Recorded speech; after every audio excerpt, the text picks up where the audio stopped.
Great question. Why has every opera house and every theater pretty much in history burned down at some point? This question is on a video about the lake under the Paris Opera House, and why having a giant tank of water under an opera house is actually a great thing, because opera houses tend to burn down. In Gaston Leroux's Phantom of the Opera at the Paris Opera House, there are many firefighters there, and they were part of the staff. They patrolled the opera. The precursor to the Paris Opera, the opera in the Rue Le Pelletier, it burned down, and so did 2 other theaters before that.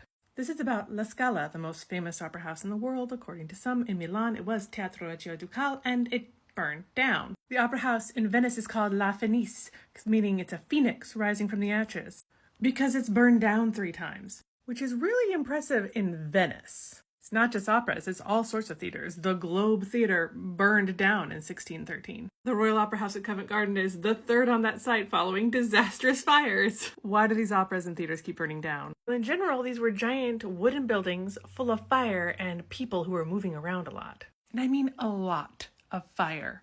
You see, this scene from the Phantom of the Opera, the 2004 movie, it's inaccurate because the chandelier is off. Historic theaters needed light so you could see the performers. Up until the 1800s, most of that light came from candles and sometimes oil lamps. Lots and lots of candles in chandeliers and in front of the stage. And very often they got knocked down on the curtains or something and stuff caught on fire. It wasn't until the 19th century that we got this thing called the limelight, which was essentially a spotlight that burned quicklime, hence limelight.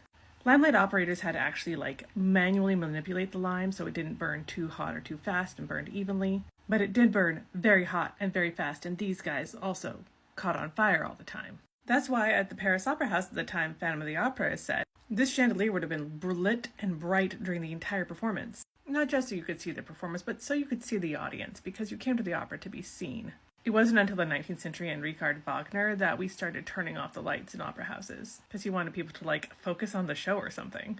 And it was also at that time that opera houses stopped burning down as much. Some of them started to be made of more non-flammable materials or less flammable, like the Paris Opera is made a lot of steel and concrete, which is harder to burn than wood. Harder, not impossible. But places like the Paris Opera also installed the new electric light. While electric lights aren't infallible, they are a little less flammable than gas lights and oil lights and candles.